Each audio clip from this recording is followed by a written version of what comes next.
Conservatives. Has their story. And the story that I'm hearing right now is that people feel like they're losing control of their lives. Whether it's the young couple living in their parents' basement even though they're 30 years old because they can't afford an $800,000 house and are calculating that they may never be able to own a home. Whether it's the immigrant who comes here as a doctor but is blocked by a bureaucracy from ever doing that job or getting a license to practice. Whether it's the First Nations community that wants to harvest its resources to lift itself out of poverty but is blocked by government gatekeepers.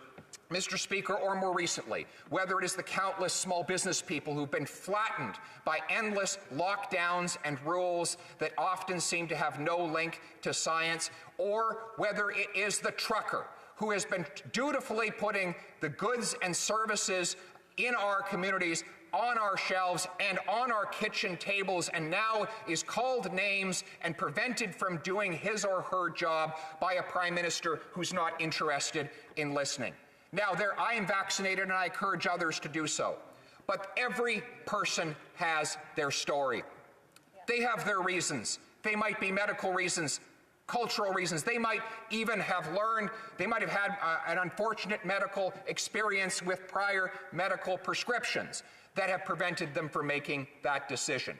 But that decision must be theirs. Their bodies belong to them. They are masters of their own decisions. And instead of listening to these people, the Prime Minister has insulted them and name-called them and left them with no choice but to engage in legitimate and peaceful protest. If he wants to put an end to those protests, if he wants to actually reunite the country, then he should do what others have begun doing, because freedom is on the march in this country.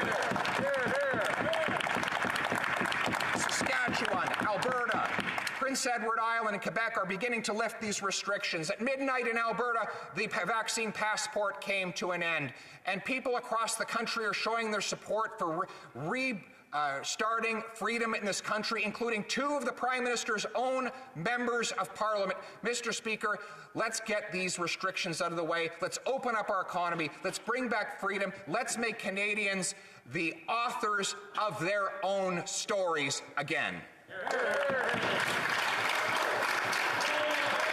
Questions and comments. Questions et commentaires. L'honorable secrétaire parlementaire. The Honourable Parliamentary Secretary. Mr. Speaker, I note that when the member was speaking, he talked about the protest outside being a peaceful protest. What we do know is that there have been many incidences of non-peaceful type activities that have been occurring. As a matter of fact, a number of his colleagues in the Conservative bench have also called out what's going on outside as an occupation. And I'm curious if he wants to comment as to whether or not he agrees that we should be asking those that are outside to leave now that they've made their point, or if he thinks that what's going on outside is totally legitimate and should continue in its current form. The Honourable Member for Carleton. I don't want any of this to continue. In fact, the truckers themselves have said they will not stay here 1 minute longer than the Prime Minister continues to impose against the freedoms of Canadians. And as for him insulting the people who've spoken up, I encourage him to listen to his own Member of Parliament, the member for Quebec, a Liberal MP, who said that when he went to the protest, he saw a very kind grandmother who demonstrated for her grandkids. She looked and sounded nothing like a white supremacist, nor did the Black, Sikh, and Indigenous Canadians I saw demonstrating on my way to Parliament Hill these last 2 weeks, or in Quebec City this last Saturday. I have enough respect for my fellow Canadians not to engage in these easy and absurd labels. Questions et commentaires. Questions and comments. L'honorable député de Lac-Saint-Jean. Merci beaucoup, Monsieur le Président. Thank you, Mr. Speaker. I'd like to thank my honourable colleague for his speech. I would never want him to be quiet. I always listen attentively when he speaks because he's one of my favorites. Now, we agree on one thing. It's that the government management of the crisis has been awful. We all agree on this. No leadership. We can see that, and I totally agree with my colleague on that point. Now, some of his Conservative colleagues have asked for the immediate end to the blockade in Ottawa? And which side is he in favor of? The Honourable Member for Carleton. I would like to thank the Honourable Member for his question.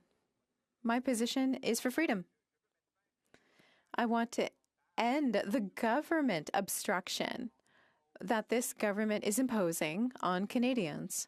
That means ending mandatory vaccination, give jobs back to legitimate public servants who were fired because of their vaccine status, eliminate the obligation to be vaccinated for truckers who want to deliver products to us, to our grocery stores, restore freedom to Canadians above all.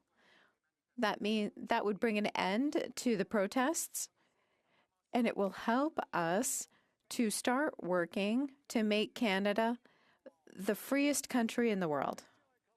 Questions and comments. The Honourable Member for Cowichan, Malahat, Langford. Thank you, Mr. Speaker, and allow me to congratulate the member for Carleton on his upcoming coronation as leader of the Conservative Party. You know, he talked, the irony here, of course, is that these lockdown protests have themselves caused some of the worst lockdowns in the last 2 years. And he referred to unhappy stories. Well, I've got a few too, Mr. Speaker. I've got unhappy stories from workers and businesses in downtown Ottawa who have been unable to open or go to work. Unhappy stories from truckers who are stuck at Coots and stuck at Windsor because of these protests. Workers who are trying to move goods across the border and provide necessary supplies to our communities. I'm asking, Mr. Speaker, through you, will the member for Carleton speak up for those people and make sure that their unhappy stories are listened to by the rest of his caucus and encourage these protests to end? In 30 seconds or so, the Honourable Member for Carleton. One person is responsible for this mess, and that's the Prime Minister. That's right. He caused this mess by attacking Canadian citizens and taking away their freedoms. The rest of the world is moving on. Other countries all around the world are lifting restrictions. Provinces across the country are doing exactly the same, but we've got this holdout. The Prime Minister is hunkering down, and out of spite and personal pride, refusing to lift these unjustified and unscientific restrictions. If he would only do so, then the truckers could get back to work and the other protesters could go back to their lives and everything in Canada would get back up on its feet and we could get back to working on giving people control of their lives.